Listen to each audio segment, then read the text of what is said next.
Psalm 17 is a psalm of lament of David at a time when he is being falsely accused, and he appeals to God for justice. Notice the references to the body parts here of David and then to the Lord himself. There's a fascinating correspondence here. David says, "Give ear to my prayer. From my lips you've tried my heart. My mouth will not transgress. My steps have not slipped." Likewise, God is portrayed in human terms. We call this anthropomorphism, where God is listening, God's presence is experienced, his eyes, his visiting, his testing, the word of his lips. This psalm is very, very physical. We see God embodied here as David appeals to God to listen and to rescue with his right hand. I want to highlight verse 8, "Keep me as the apple of your eye." This is an expression that we use today, but the Hebrew here says nothing about apples. It is literally, "Keep me as the little man of your eye." What that is a reference to is the fact that the pupil, the center of our eye, reflects. And so if you look to someone's eyes, you see a reflection of yourself. You see a little man, a little person. And so David is saying, God, would you keep me in the center of your eye? Would you have me in the center of your vision? What a beautiful, beautiful request. And secondly, would you hide me in the shadow of your wings? This depiction of God as a mother bird caring for her chicks is frequent in the Psalms. And this is the first time we encounter it here, but you'll see it again and again. Hide me in the shadow of your wings. Protect me as a mother bird would protect a helpless little chick. The complaint continues that the adversary that David is facing is like a lion. We've seen this description before in Psalm 10, someone who is eating up people, who is devouring them, who has no heart and no soul. And so David prays against this person, noting that they are of a group of people whose portion is in this life. And that's a contrast in Psalm 16, where David declared that the Lord was his portion. Those of the world have their portion in this life. Verse 14 presents a fascinating difficulty in interpretation. There are three possible interpretations. And one is that simply kind of straightforward, that people whose portion is in this world, that's all they get. They get children and then they die young. They leave their abundance to their infants. Before their children have a chance to grow up, they'll die. Secondly, more positive interpretation is that, no, actually this verse is describing God's treasured ones, and they're blessed with children, and they leave a heritage. The third option is where the NIV translates this, that the wicked and their children will drink up the cup of God's judgment.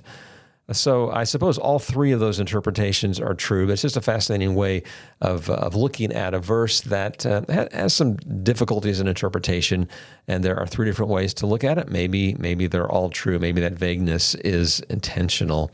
Notice finally the correspondence with Psalm 16 of David saying, "I have set the Lord before me."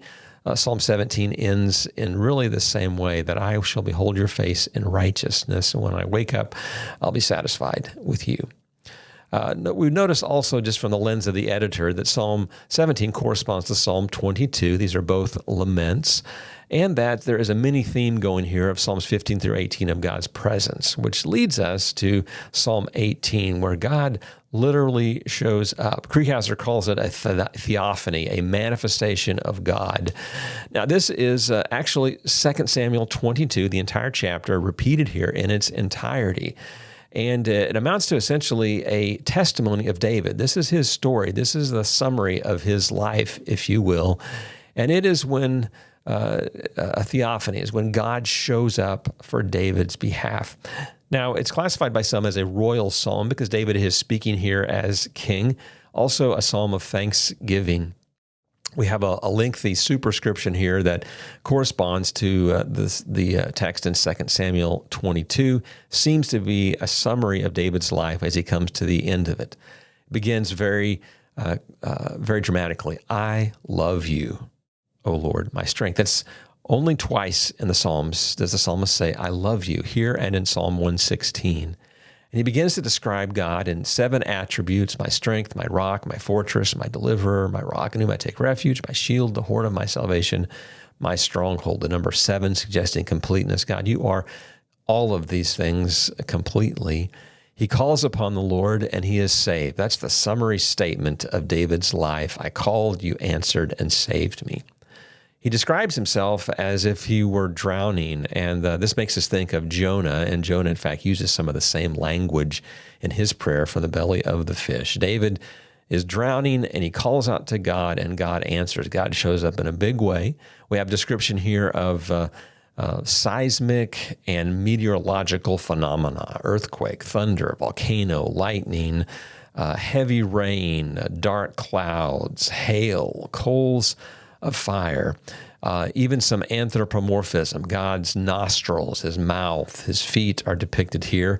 And in response, we have personification. That is when something inanimate has human-like characteristics. So when the mountains, non-living, tremble, that's something that humans do. That's called personification. So we have some of that here.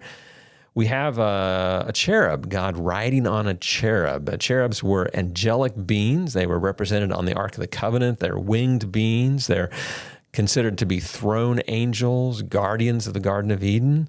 They're referenced 91 times in the Old Testament. They are depicted in ancient carvings like this. Here's an example of a cherub in the ancient world, human but with wings. So God is riding on the cherub. He's also thundering, hail, coals of fire, lightning.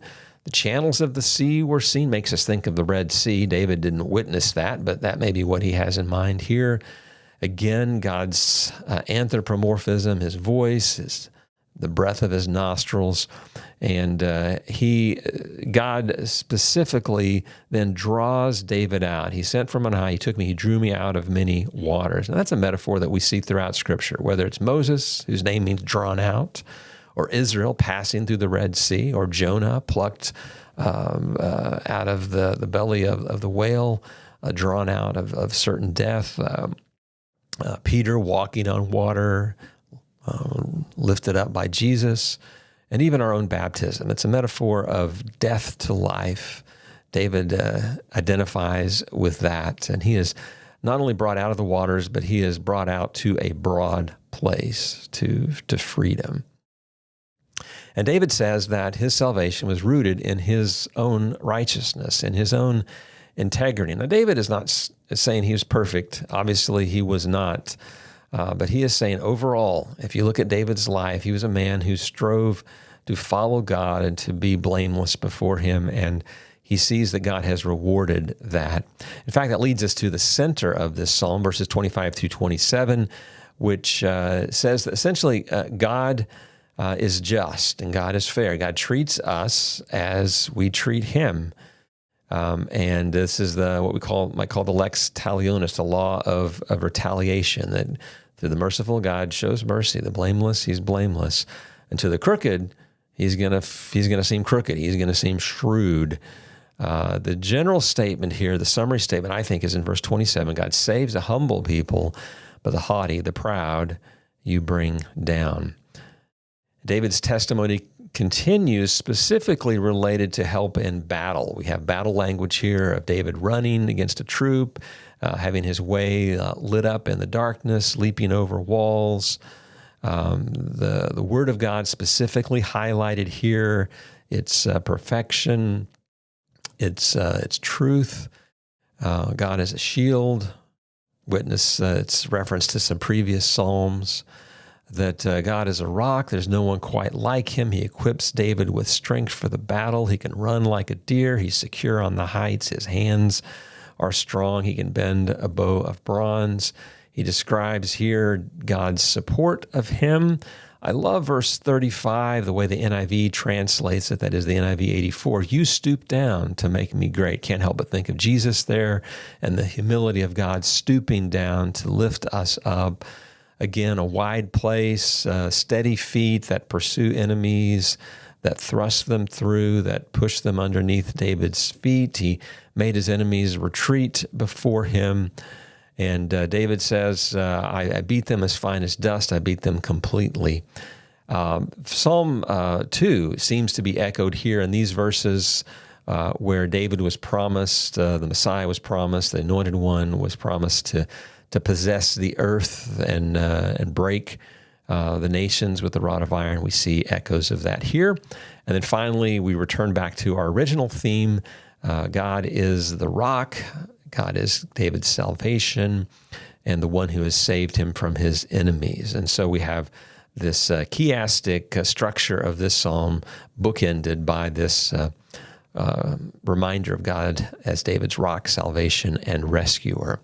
The psalm is quoted here in the New Testament in Romans 15:9, where Paul speaks of the gospel being proclaimed to the nations.